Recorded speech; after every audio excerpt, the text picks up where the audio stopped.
Now, I really have qualms about this talk tonight, mainly on account of after all this that's going on so far, you're going to have to think for about 5 minutes. Now, 5 minutes is about all you're going to have to think, but you're going to have to put up with me about 5 minutes, and then after that, you can just let go and just go along, go with the flow. I was down in Tennessee here a couple of weeks ago, and a lawyer got up and he said, Dick Hoskins, he said, now, I want to let you know a little something. He said, they got a law on the books now called a RICO law. I said, what in the world is that? He says, it's all about conspiracy. I said, what kind of conspiracy? He says, the overthrow of the government of the United States. I said, who's planning on doing that? He says, well, if anybody gets up and says anything against the government of the United States, they can call that RICO, and they come in and grab you all. Anybody, if somebody doesn't stand up right away and say, hey, I'm not going to overthrow anything, see?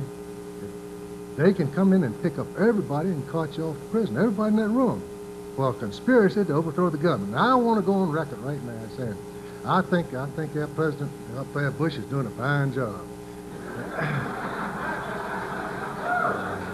I'm in favor of the Republicans, and you know, if I could have voted for them, I really would have, you know, and I think the Democrats would have done a fine job if they had been up there too, and I don't want to see either the Republicans or the Democrats turned out of the House, either one of them, and I just hope they stay up there forever, and all those laws they've been passing, those dirty, stinking things, I'm in favor of every one of them. And I just want to be on record in case there's anybody here with a tape recorder, you know. Now, the things I'm going to talk about tonight are kind of basic, you know, they're bedrock. I mean, you got to get past this before you can get to anything else. So I want to let you know that all groups have their own special rules and laws to live by. The Jews have theirs, the followers of Islam have their laws and rules, and the Christians have theirs. The Jewish God demands obedience to its laws. Islam, the God of the Mohammedans, demands obedience, and the Christian law, God demands obedience. If the different demands of the different gods of the different peoples are not met, the different peoples become discontent. The Christian God demands that murderers be put to death. Now, we know they're not being put to death now. They're being put in prison for a few months and turned loose to go and kill again. Our Christian God demands that rapists be put to death. We know they're not being put to death. They're being put away for a short period and then released on the people again. Today's establishment forbids the demands of the Christian God. And those who follow the Christian God are becoming discontent. In my opinion, as surely as night follows day, the anti-Christian acts of the establishment has unleashed a whirlwind, and the following things will surely come to pass as day follows night. Now, some time ago, I was asked to speak at a rally back in 1985 out in Nebraska, and they had a whole bunch of bankrupt farmers out there. And the media did a job on us. Man, they did a masterful. Man, if you want to see for real professionalism, you ought to watch the establishment when they really want to go after somebody and how they do it. They do a remarkably good job. And they did a job on us. They broke that rally up, and they fixed it so that we held a meeting in sub-zero weather in a cold steel barn 10 miles out of town after having all our meeting places canceled. And they had farmers coming in from Canada and as far away as Mexico and Florida and all over the country. And the news was going out that the rally had been canceled. They all turned back. Half of them turned back, and then they got the meeting house, the Holiday Inn, canceled, and they had to meet in this barn. They really did a job on us. So At that time, I got a special alert from my farmers. And instead of $150 a year for my newsletter, I let them have it for 15 bucks. And I got a couple of my newsletters put together right here, back to back. And they tell a story here, so I think the story is important.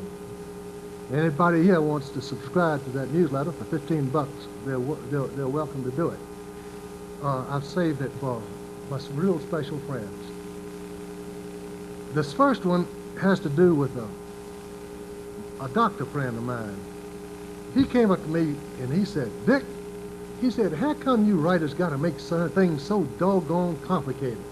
He says, "This thing that's going on in America is as simple, it's so simple as to be unbelievable." And then he told me a story about blood and blood cells.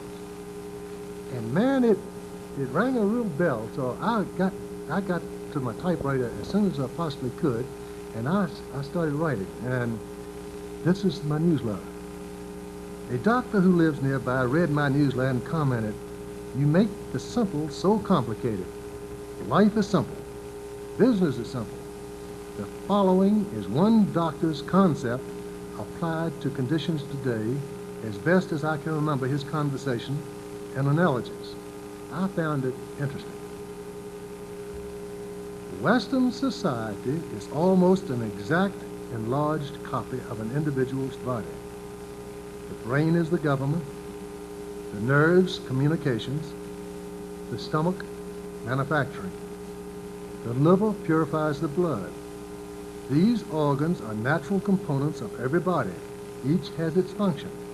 In a healthy body, each instinctively does its assigned task in harmony, regulated by the brain.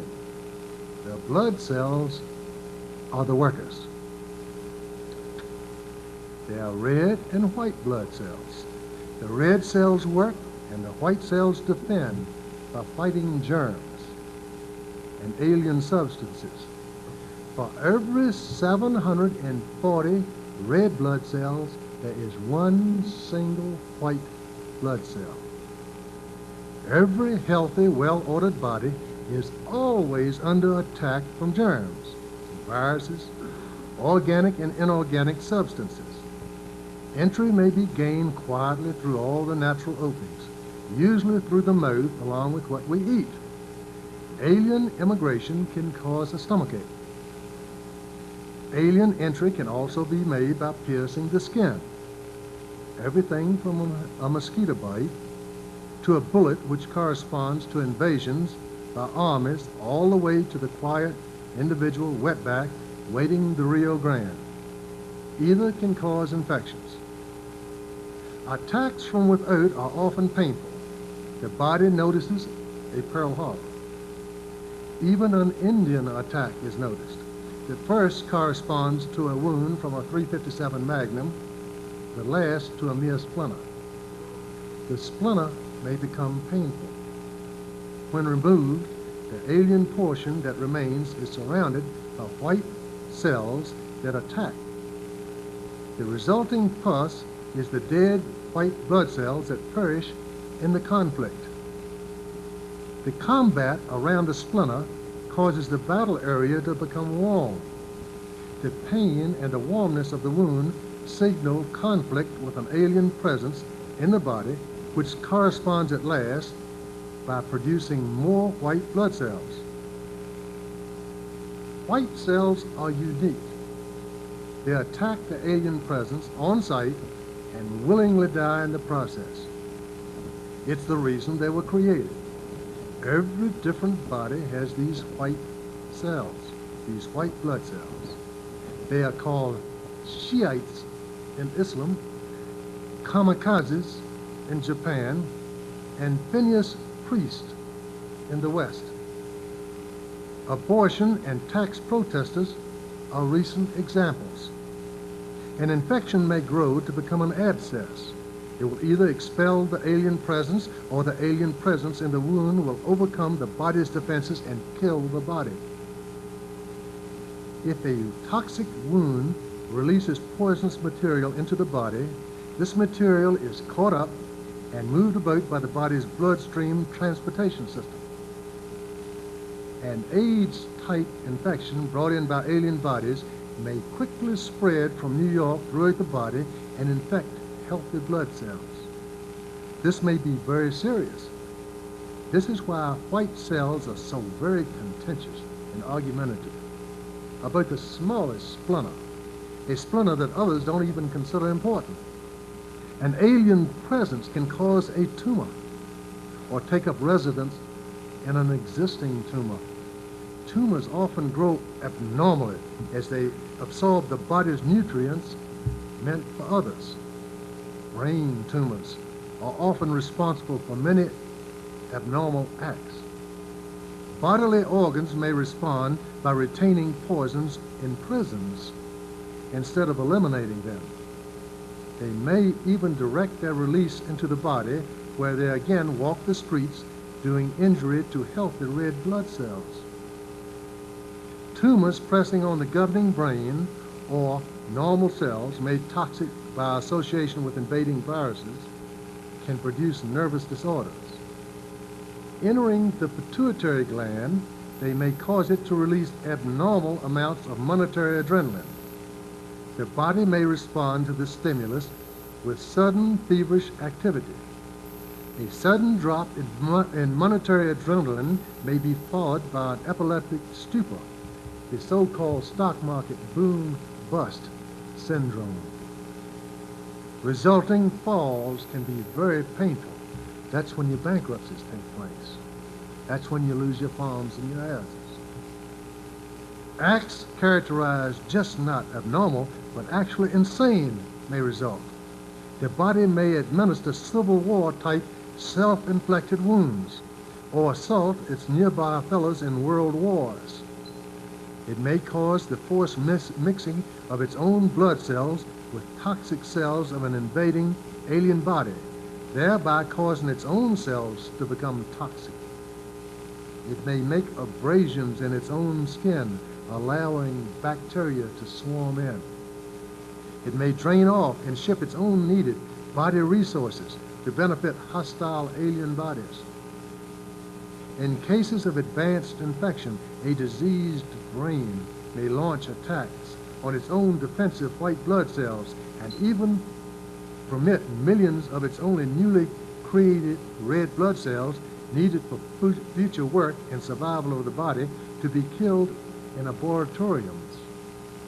Its liver may no longer purify the blood by removing alien substances. The kidneys may no longer expel toxic poisons, but parole them back into the body after a short 6-month stint.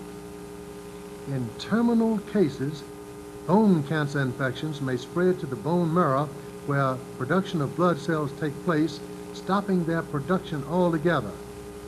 The patient then dies. The whole thing can be complicated by hallucinations when an infected brain allows an infected nervous system to proclaim to the body that this sick condition and behavior is normal, good, and there's no need to worry. The normal red blood cells welcome this assurance and continue about their assigned task. The white blood cells panic and gather together in groups such as this. To find an enlarged tumor that may be harmful, look for the largest buildings in your downtowns. They are the ones getting the largest share of the body's nutrients. Without exception, the largest are the pituitary gland bank buildings. Next, the brain, government buildings. And at poor last, church buildings left over from the last century, falling into disrepair. It is the duty of qualified doctors to examine the patient to determine if the tumors are benign or malignant, and whether or not surgery is called for. Today, some are calling for surgery and their complete removal. Others believe that a different diet can cause the body to heal itself. These are all questions that must be faced in time.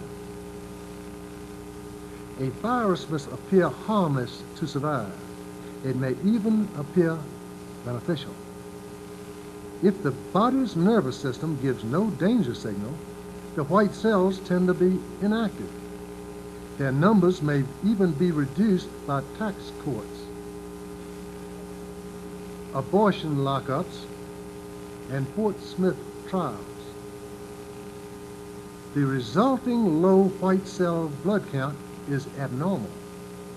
This low count is a danger sign that can be picked up by the body's developing alternate nervous system that operates when the primary communication system becomes useless because of infection.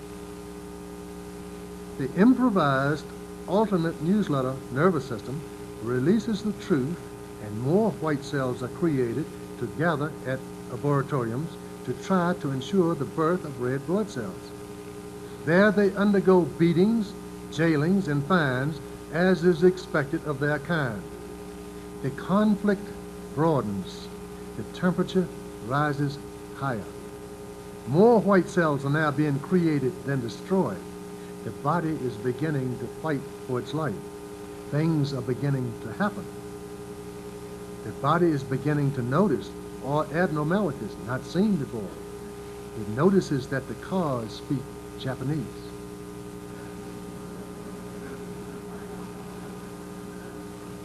The computers speak Taiwanese. It notices that half the body's food requirements are imported, while its own farmers are paid not to grow food. Other food leaves the country to feed strangers. The body has no anti-missile defense and no bomb shelters, while its enemies do. Over the protest of its diseased brain and captive nervous system, word filters into the body that the extravagant tax demands fund abortion mills, kill Palestinians, and keep communist nations afloat. Opposition candidates are fielded and are actually elected down in Louisiana. And over the angry protest of the leaders of organized religion, the ancient laws of conduct that guarantee health and survival are once more being sought and are being followed by increasing numbers of individuals, if not the church itself. The disease-free, healthy body is its own best doctor and is perfectly capable of judging itself by its jury system. It instinctively knows right and wrong, and if left alone, usually judges accordingly. Recently, white blood cells came before a jury of red blood cells in Fort Smith and were found not guilty. Another jury of red blood cells believed the innocence of 2 white blood cells in North Carolina. They were accused of shooting down a porno parlor of homosexuals and burning down the building on top of them. It seems that the jury arrived at the conclusion that since the Bible classifies homosexuality as a capital crime, there was no crime committed.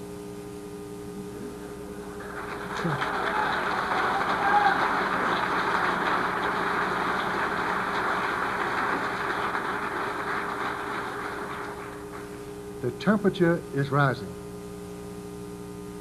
A fever is again apparent in the body of the West. It is the old sign of the body's attempt to heal itself. The outcome, as always, will determine whether the body lives or dies. Now, the second part follows along in the footsteps of the first. It's called the spoil. The story is that of David and Goliath. There went out a champion out of the camp of the Philistines named Goliath, whose height was 6 cubits from here to here, from elbow to fingertip, and a hand span. And the Philistine said, I defy the armies of Israel. And David's sling was in his hand. And the Philistine cursed David by his gods. Then said David, I come to thee in the name of the Lord of hosts, the God of the armies of Israel, whom thou hast defied. And David took a stone and slang it, and smote the Philistine in his forehead, that the stone sunk into his forehead, and he fell on his face. And when the Philistines saw that champion was dead, they fled. And the children of Israel spoiled their tents. 1 Samuel 17, 1 through 53. One is not allowed to spoil one's kinsman when captive or when killed in battle, because one deals with kinsmen by kinsman's laws. The quote in the law is this: He showed his word unto Jacob, his statutes and judgments unto Israel. He hath not dealt so with any nation, and as for his judgment, they have not known them. Psalms 147, 19, 20. But one must deal with strangers according to the stranger's own laws, because they respect no other law than their own. Their law states, to the victor belongs the spoil. Today, the Israeli media proclaims that Arab land claimed by Arabs for more than 1,000 years is now Israeli by right of conquest. Arab cities, towns, stores, farms, and homes, with all their contents, now belong to the Zionists who spilled the blood of Arab men, women, and recently, especially children, whenever they consider it necessary to defend their spoil. Allah, the God of the Arabs, in turn promises paradise and wealth to the followers of Islam who die to regain this land and to spread the faith. The Arab who can take a spoil from the Israeli or Christian may keep it. If he fails and dies in the attempt, he wins paradise. It's a win-win situation. It is the best offer that many an impoverished Arab has ever had, who lives in a subsistence spare in a God-forsaken desert refugee camp in Palestine. Who is foolish enough to expect the Christian not to see and not to learn that what works for the Arab and the Jew will work for him? Sauce for the goose is sauce for the gander, especially when the stakes are high. The Saxon lost his land when the king took 1/3 of it by confiscating the land of rebellious subjects, and by daring God by dealing in the capital offense of usury.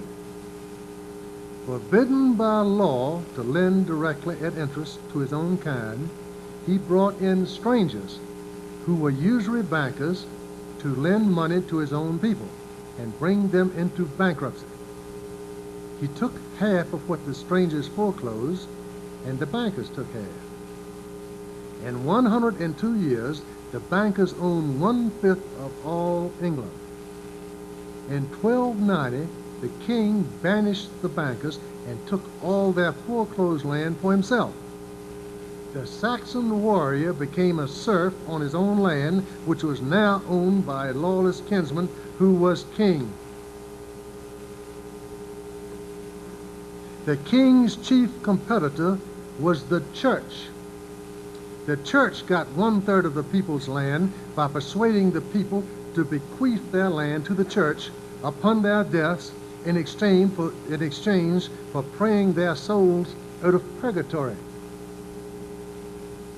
To keep the spoil, the church had to forbid the Saxon to read the law. The church burned people who did. The church owned 1/3, and the king owned 1/3 of that which belonged to the people. The king grew envious of the church's spoil and deposed the head of the church and made himself the church's head, thereby combining his own 1/3 of the land with the church's 1/3 of the land, which now allowed him to own 2/3 of the people's land. The king was now not only king and God's representative on earth, but he was the largest landowner. Almost everyone else was either a serf, working on the king's estates, or an overseer, a nobleman, who saw to it that the work was done. The king also forbade Saxons to read the Bible, to keep them from learning that the king was transgressing God's monopoly law by owning all this land. What is the law on monopoly? Woe unto them that join host to host, that lay field to field, till there be no place, and that they may be placed alone in the midst of the earth. Isaiah 4:8. A wealthy man may not be king. A wealthy man may not be a priest, not according to the law. The king was not only king and God's representative on earth, but he was the largest landowner. Almost everyone else was either a serf, working on the king's estates, or an overseer. The king also forbade Saxons to read the Bible, to keep from learning the law. He too burned people for snooping around in the scriptures to discover things that they shouldn't discover. Tyndale, who translated the Bible into English, was caught and burned by the king. Others were too. It is a historical fact that all the early Bibles had to be printed by individuals without any ecclesiastical, royal, or public help, since the establishment of the day was united to keep the people from learning the Word. The Geneva Breeches Bible, filled with margin notes of the early reformers, pointing out the king's and church's transgressions in detail, was smuggled into the land. It was dangerous, divisive, and the king punished any who bought it. But that did not stop. It was bought and carefully hidden in every household. I have a copy of the Breeches Bible at home now. Let me tell you about that, because I think you're going to be hearing a lot more about the Geneva Bible in the days ahead. These are facsimile Bibles. There were Bibles that came out in 1570, 1580, and this one I think came out in 1599. This was the last one. Each of the reformers, Calvin, Zwingli, John Knox, would write in the margin every time he thought a verse in the Bible needed elaboration. And this is from the experts. And they had some real good elaborating comments to make on these verses. And it doesn't take long to learn to read the Old English. You know, they got these F's instead of S's, and it takes about 15 minutes to learn to read the Old English. Anybody can do it. It takes 15 minutes if you're willing to take 15 minutes worth of work. Now, I really don't know what's going on in the field, but somebody put up the money and found an old Bible. I think it was a 1570 Breeches Bible, and he had it printed up and given to libraries all over the United States. And these, practically every library has one free. You can go there and study right now. A Breeches Bible. They call them Geneva Bibles. This last one is a 1590 containing the most up-to-date notes. The facsimile came out with a foreword by a fellow named Mike Brown. And you buy it now, $125, which is expensive, but I've got one, and I find it most revealing and most interesting indeed. Now, that is the thing the king had to stop. Now, how did the king stop the Geneva Bible, the first Bible, the Reformers' Bible, the first Bible that got in the United States, the one that they brought here in the colony down at Jamestown, the one that everybody had in Virginia in the early days? They turned out their own Bible. That's the way they always do it. To combat this pernicious merchandise, that's what the king called it, he introduced first a bishop's Bible of his own, which left out the Reformers' margin notes. The bishop Bible was ignored. It was too big and too expensive. The Geneva Bible still reigns supreme. The next attempt was a revision of the bishop's Bible called the King James Bible. This time it worked. The Geneva Bible was made hard to get and the King James Version easy. So the king's authorized version now became the new standard.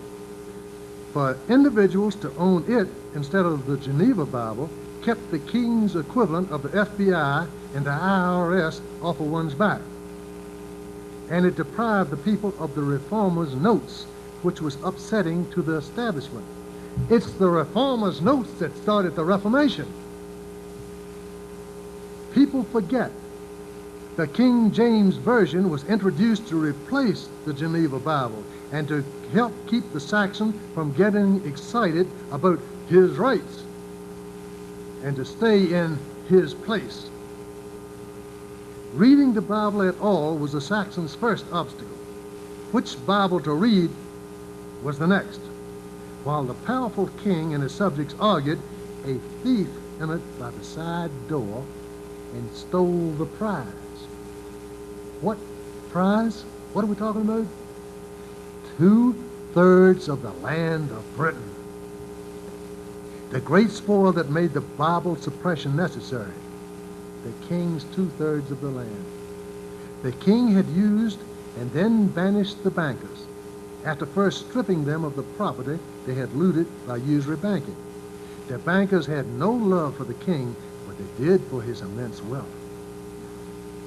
The current king forbade the bankers' return.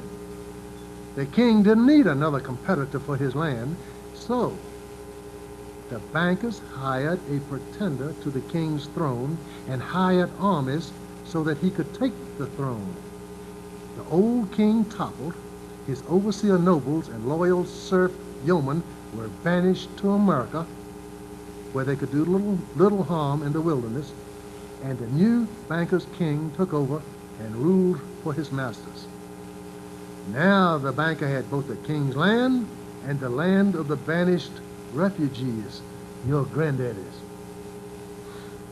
The new king looked English, spoke English, and acted English, so he was accepted. But he too was just a hired overseer. The bankers now owned and controlled Britain. The king was their royal spokesman.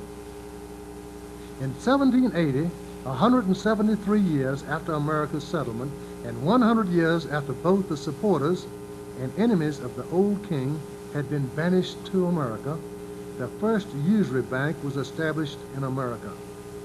Unopposed, the system rapidly spread like a cancer.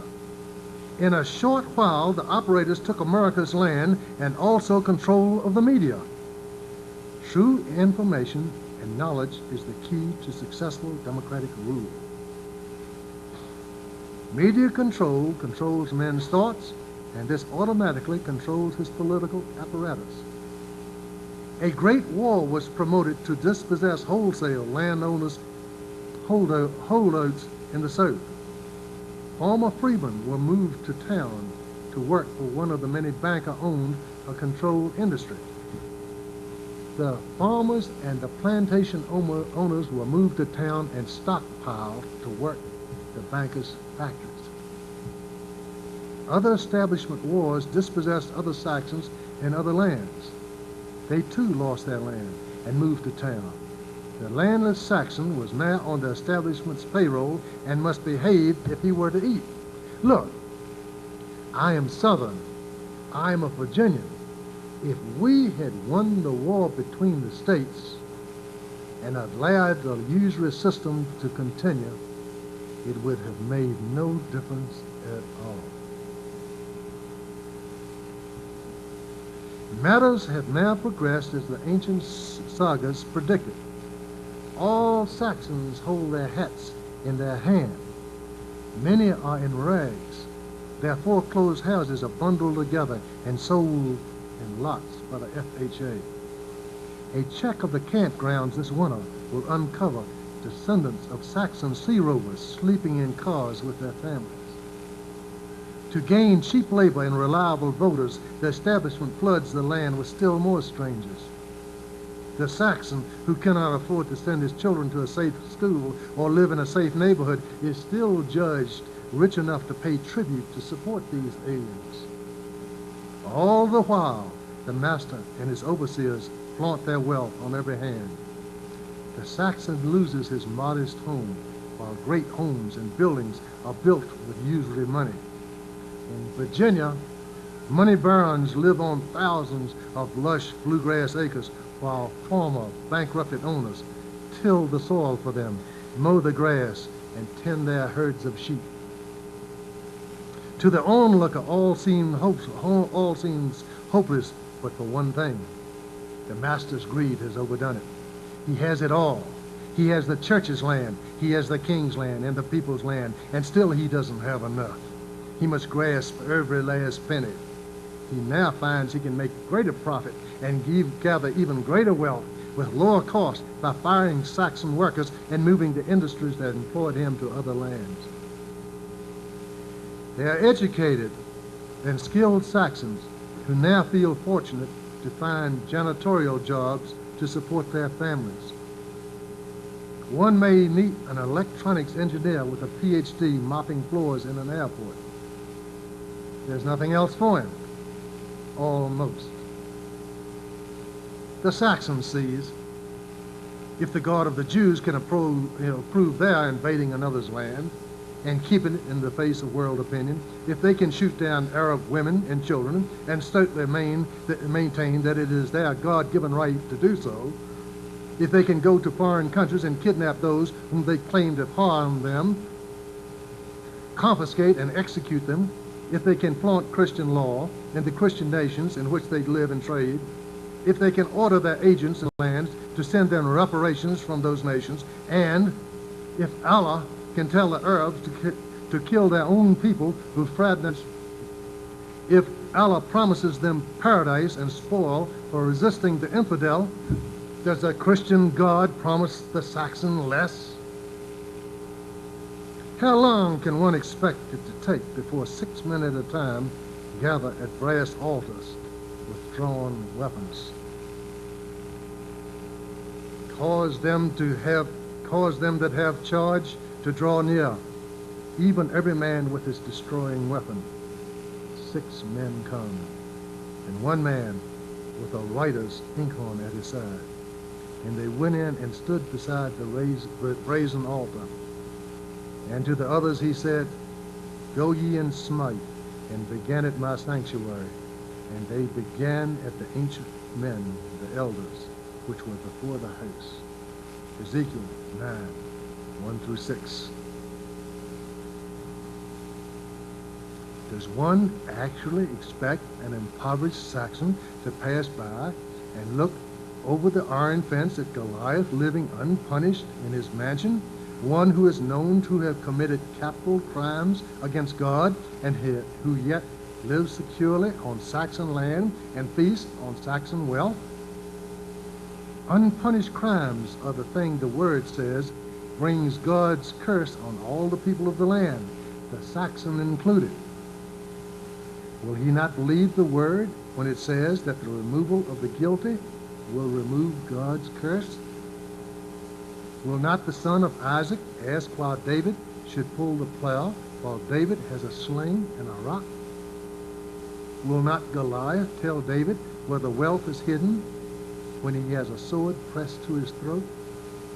Do not Goliath's chariots transport wealth daily on the byways, and his counting houses hold vast sums? Does not this wealth mount beyond measure to the sky? To hungry, abused men, the prey seems so vulnerable, especially men whose Viking grandfathers made their living by desperate ventures. Till now, all that has kept David's descendants from climbing the iron fence and spoiling Goliath are Bible stories told by establishment tax-exempt priests who are made tax-exempt for telling the stories. They say that God's law has been done away. Then hunger pangs strike, and the Saxon reads the word himself. What he sees are not the word of Goliath's priest. A fool can see that Goliath is king. His horsemen gallop into the countryside, shouting Park Avenue slogans and publish new proclamations on every tree. Instant obedience is required. A lone cry of defiance immediately attracts troops of armored, warlike minions who quickly liquidate the rebel. His overseer governors and overseer judges are busy. The gavels rise and fall. The prisons are full. The overseers speak for their master, and their word is law. The Saxon now finds himself in the same place that the Jew and the Arab find themselves. The God of the Jews tell them that they are justified. The God of the Arab tells them that they are justified. The God of the Saxon tells him that he is justified. The people's land that was taken and combined into the king's land and the church's land is now combined into the banker's land. All the jealousy, fear, and hate, and anguish, and frustration that in the past was directed against the king and the church now goes to those who possess this monopoly. With history to guide and the present example of both Jew and Arab to instruct, it is possible to predict that the following will inevitably come to pass as surely as night follows day. The rivers of tidewater Virginia are immense. Near Hoskins Creek, 70 miles from the bay, the Rappahannock River is 1.5 miles wide. Lower, it is 7 miles wide and hard to see across. This is the river on whose banks my forefathers have lived for 10 generations. As mountains are to some, this great river is to my people. As a young man, I launched a sailboat in the dead of night out into this river where great men of war once sailed. I followed their bearings down the river. The elements caught my sailboat. The ebbing tide rushed strongly in the channel, and the wind from starboard stung my face. By dawn, I had sailed into the great Chesapeake. It was glorious. I had sailed the very waters the ironclads had sailed, the tall-masted men of war, ships' longboats, Indian canoes. For a moment, I felt a part of history.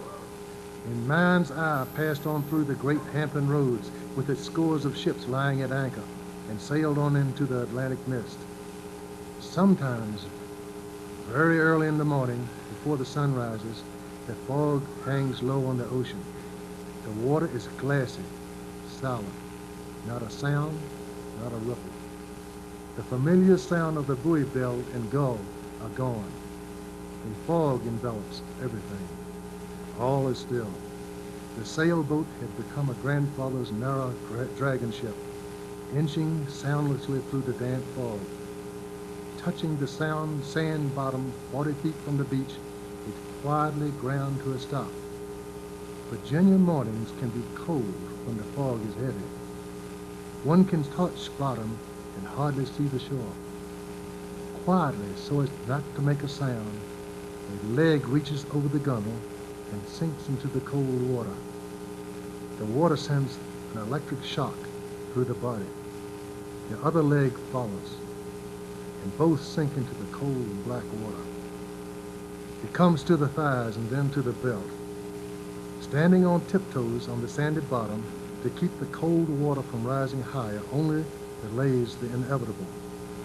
One wishes to be somewhere else, anywhere else, but hunger is master here.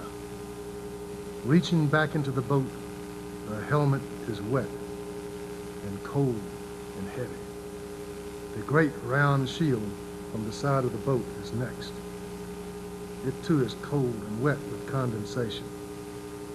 Then reaching back into the boat, the Saxon lifts his axe, balances it, and taking a step and a deep breath, starts to wade to shore. It is time to go to work to feed himself and his family. There is much wrong in the land that must be righted. The table is spread and the pay is good. In a big city far inland, the farmer engineer looks at his watch, rests his mop against the wall, and goes to the restroom. A short while later, he emerges in a three-piece suit and a briefcase. He too is going to work. Both believe as their crusader fathers believed before them. God wills it. Thank you.